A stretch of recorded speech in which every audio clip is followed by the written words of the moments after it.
So ಇನ್ನೇನು ಇವಾಗ ಒಂದೇ ಒಂದು ಕ್ಷಣಕ್ಕೆ ಕಾಯ್ತಾ ಇದ್ದಾರೆ. ಅವರಿಗೆ ಆಗುವಂತ ಸನ್ಮಾನದ ವಿಚಾರದಲ್ಲಿ ಅವ್ರನ್ನ ಬರಮಾಡಿಕೊಳ್ಳೋಕೆ ರಸ್ತೆಯ ಇಕ್ಕೆಲಗಳಲ್ಲೆಲ್ಲ ಜನ ಸೇರ್ಕೊಂಡಿದ್ರು, ಅಭಿಮಾನಿಗಳು. ಒಂದು ಬಾರಿ ಅವ್ರನ್ನ ನೋಡಿದ್ರೆ ಸಾಕು, ಒಂದು ಬಾರಿ ಅವ್ರು ನೋಡಿ ಕೈ ಬೀಸಿದ್ರೆ ಸಾಕು ಅನ್ನುವಂಥದ್ದು, ಅದು ಜೀವನ ಪರ್ಯಂತ ಅವರ ಮೆಮೊರಿಯಲ್ಲಿ ಉಳ್ಕೊಳ್ಳುವಂಥದ್ದು, ನೆನಪಿನಲ್ಲಿ ಉಳ್ಕೊಳ್ಳುವಂತಹ ಕ್ಷಣ ಅದು. ಸೊ ಹಾಗಾಗಿ ಆ ದೃಶ್ಯಗಳನ್ನ ನೋಡ್ತಾ ಇದ್ರೆ ಎಲ್ಲೆಡೆಯೂ ಕೂಡ ಅಭಿಮಾನಿಗಳು ಹೇಗೆ ನಿಂತ್ಕೊಂಡಿದ್ದಾರೆ ಅಂತ ಹೇಳಿ ದೊಡ್ಡ ದೊಡ್ಡ ಅಭಿಮಾನಿಗಳ ಸಂಖ್ಯೆಯಲ್ಲಿದ್ದಾರೆ. ಇನ್ನೂ ಕೂಡ ಅವರು ವಿಧಾನಸೌಧದ ಕ್ರೇಜ್ ನೋಡಿದ್ರಂತೂ ಇನ್ನೂ ಕಳೆದೋಗ್ಬಿಡ್ತಾರೆ. ಅವರು ಇಲ್ಲಿರುವಂಥ ಅಭಿಮಾನಿಗಳನ್ನು ನೋಡೇ ಕಳೆದೋಗ್ಬಿಟ್ಟಿದ್ದಾರೆ. ಮೋಸ್ಟ್ಲಿ ಬಸ್ಸಲ್ಲಿ ಇದ್ದಾಗ ವಿಧಾನಸೌಧ ಮುಂಭಾಗದಲ್ಲಿರುವಂಥ ಅಭಿಮಾನಿಗಳನ್ನು ನೋಡ್ಬಿಟ್ರಂತೂ ಅವರು ಯಾವ ರೀತಿಯಲ್ಲಿ ಕಳೆದೋಗ್ತಾರೆ, ಹೇಗೆ ಅವ್ರನ್ನ ಬರಮಾಡ್ಕೊಂಡಿದ್ದಾರೆ ಅಂತ ಹೇಳಿ. ಸನ್ಮಾನ ಮಾಡೋದೊಂದು ಬಾಕಿ ಇದೆ, ಆ ಕ್ಷಣವನ್ನ ಕಣ್ತುಂಬಿಕೊಳ್ಳೋಕೆ ಕಾತುರದಿಂದ ಕಾಯ್ತಾ ಇದ್ದಾರೆ. ಹತ್ತಿರದಿಂದ ನೋಡೋಕೆ ಇದೊಂದು ಮತ್ತೊಂದು ಸದಾವಕಾಶ. ನಿಯಂತ್ರಣ ಮಾಡೋದ್ರಲ್ಲಿ ಪೊಲೀಸರು ಕೂಡ ಬಹಳ ಬಹಳ ಬಹಳ ತಾಳ್ಮೆಯಿಂದ ವರ್ತಿಸಿದ್ದಾರೆ.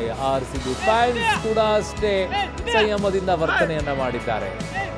ಈ ಕ್ಷಣ ಇದೆಯಲ್ಲ, ಇದು ಅದ್ಭುತ, ಅಮೋಘ. ನೋಡ್ಬೇಕಾಗಿರುವಂತ ಕ್ಷಣ ಇನ್ನೊಂದಿದೆ, ಅದು ಸನ್ಮಾನ ಮಾಡುವುದು. ಈಗಾಗಲೇ RCB ಅಭಿಮಾನಿಗಳಿಗೆ ಸನ್ಮಾನ ಮಾಡಿಬಿಟ್ಟಿದ್ದಾರೆ. ಅದೇನು ಸರ್ಕಾರ ಮಾಡಿದ ತಕ್ಷಣನೇ ಅದಾಗಬೇಕು ಅಂತಲ್ಲ. ಅಭಿಮಾನಿಗಳ ಆ ಪ್ರೀತಿ, ಅಭಿಮಾನಿಗಳ ಆ ಕೊಟ್ಟಂಥ ಪ್ರೀತಿ ಇದೆಯಲ್ಲ, ಅದಕ್ಕಿಂತಲೂ ದೊಡ್ಡ ಉಡುಗೊರೆ ಏನಾದರೂ ಬೇಕಾ? ಆ ಪ್ರೀತಿಗೆ ತಕ್ಕಂತೆ ಅವರು ಕೂಡ ಈ ಸಲ ಹೇಗೆ ಮಾಡಿ ಅದನ್ನ ಮಾಡಿಕೊಂಡು ಕಪ್ಪನ್ನು ತಂದು ಕೊಟ್ಟಿದ್ದಾರಲ್ಲ, ಆ ಇಬ್ಬರಿಗೂ ಕೂಡ ಸರಿಯಾಗಿ ನಿಂತ್ಕೊಳ್ತಾ ಇದೆ. ನೀವು ನಮಗೆ ಕೊಟ್ಟಂಥ 18 ವರ್ಷಗಳ ಪ್ರೀತಿಯನ್ನ ನಾವು ಇವತ್ತು ಕಪ್ ಗೆಲ್ಲೋ ಮೂಲಕವಾಗಿ ಕೊಡ್ತಾ ಇದ್ದೀವಿ ಅನ್ನುವಂಥ ರೀತಿಯಲ್ಲಿತ್ತು ಕೊಹ್ಲಿಯ ಆ ನೋಟ, ಕೊಹ್ಲಿಯ ಆ ನಗು, ಕೊಹ್ಲಿಯ ಆ ಕಪ್ ಹಿಡಿದಂಥ ರೀತಿ. ನೋಡಿ, ನಿಮಗೋಸ್ಕರ ಕಪ್ ತಂದಿದ್ದೀನಿ ಇಲ್ಲಿ ಅನ್ನುವಂಥ ರೀತಿ ಇತ್ತು. ಆ ಬಸ್ಸಲ್ಲಿ ಹೋಗುವಂಥ ದೃಶ್ಯವನ್ನ ಅದೇನಾದರೂ ಆದರೆ ನೋಡಬೇಕು. ಅದನ್ನು ಮತ್ತೊಮ್ಮೆ ಏನಾದರೂ ಸಾಧ್ಯ ಆದರೆ ಒಂದು ಕಡೆ ತೋರಿಸುವಂಥ ಪ್ರಯತ್ನವನ್ನು ಮಾಡಿ. ಕೊಹ್ಲಿ ಆ ಕಪ್ಪನ್ನು ಹಿಡ್ಕೊಂಡು ಬಂದು ಖುಷಿಯಲ್ಲಿ ಸಂಭ್ರಮಿಸ್ತಾ ಇರುವಂಥ ದೃಶ್ಯ. ನನ್ನ ಸಹೋದ್ಯೋಗಿ ಪವಿತ್ರ ನನ್ನ ಸಂಪರ್ಕಕ್ಕೆ ಸಿಗ್ತಾ ಇದ್ರೆ. ಪವಿತ್ರ, ಹೇಗಿದೆ ಈಗ? ಯಾವ ರೀತಿಯಾಗಿದೆ ಸಂಭ್ರಮಾಚರಣೆ? ಅಭಿಮಾನಿಗಳು ಯಾವ ರೀತಿಯಾಗಿ ಕಾಯ್ದುಕೊಂಡು ಕೂತಿದ್ದಾರೆ? ಪವಿತ್ರ, ಅರುಣ್, ನಿರೀಕ್ಷೆಗೂ ಮಿಲ್ಕದಷ್ಟು ಸಂಭ್ರಮ.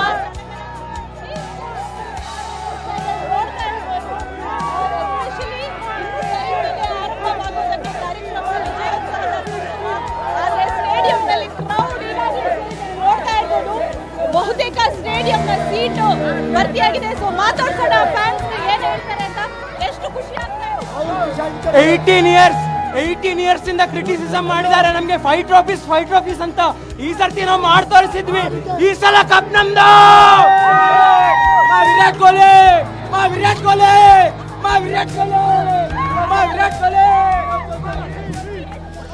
ತುಂಬಾ ಖುಷಿ ಆಗ್ತದೆ. 18 ವರ್ಷ ಸೇರಿ ತುಂಬಾ ಖುಷಿ ಆಗ್ತದೆ. ಕೊಹ್ಲಿಗಿಂತ ನಮ್ಗೆ ತುಂಬಾ ಖುಷಿ ಆಗಿದೆ.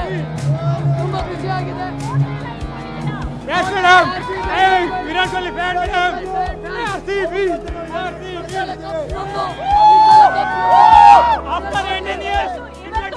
ಇವತ್ತು ಟ್ರೋಫಿಯನ್ನ ಕಣ್ತುಂಬಿಸಿಕೊಳ್ಳುವಂತಹ ಕ್ಷಣ ಇವತ್ತು.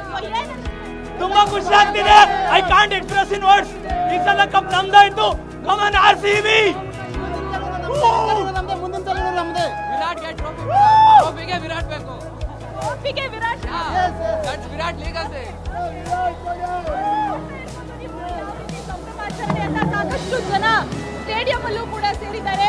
ಸೊ ಇನ್ನೂ ಕಾರ್ಯಕ್ರಮಕ್ಕೆ ಟೈಮ್ ಇದ್ರೂ ಕೂಡ ಜನ ಸಾಗರ ಹರಿದು ಬರ್ತಾ ಇದೆ.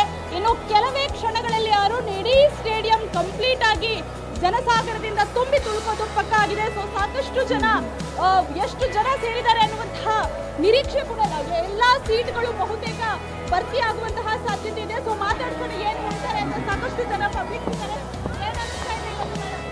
ಕನ್ನಡನ ತುಂಬ ಖುಷಿ ಆಗ್ತಿದೆ ಮೇಡಮ್. 18 ವರ್ಷ ಆದಮೇಲೆ ಗೆದ್ದಿರೋದು ವೆರಿ ವಂಡರ್ಫುಲ್ ಫೀಲಿಂಗ್ ಇದೆ. ಇಷ್ಟು ದಿನ ಈ ಸರ್ತಿ ಕಪ್ ನಮ್ದೇ ಅಂತ ಹೇಳ್ಕೊಂಡು ಬರ್ತಿದ್ರಿ. Finally we got an chance to say ಈ ಸಲ ಕಪ್ ನಮ್ದು. ಇದಕ್ಕಿಂತ ಏನು ಬೇಡ ಅಷ್ಟೇ. ಈ ಸಲ ಕಪ್ಪು ನಮ್ದೆಯಿಂದ ಈ ಸಲ ಕಪ್ಪು ನಮ್ದು ಆಗಿದೆ. ಇದು ಮುಂದೇನು ನಡೆಯುತ್ತೆ.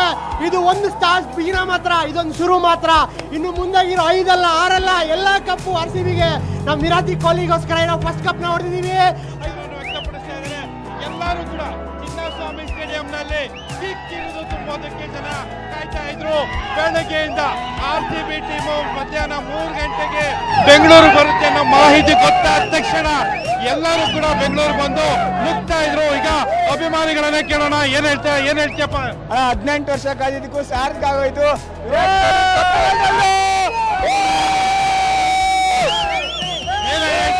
ಏನ್ ಹೇಳ್ತೀಯ? ಈ ಸಲ ಕಪ್ ನಮ್ದೇ, ನಮ್ದು ಈ ಸಲ ನಮ್ದೇ, ಮುಂದಿನ ಸಲ ನಮ್ದೇ, ಮುಂದಿನ ಇನ್ನ 5 ಸರಿ ಕಪ್ ಹೊಡಿತೀವಿ.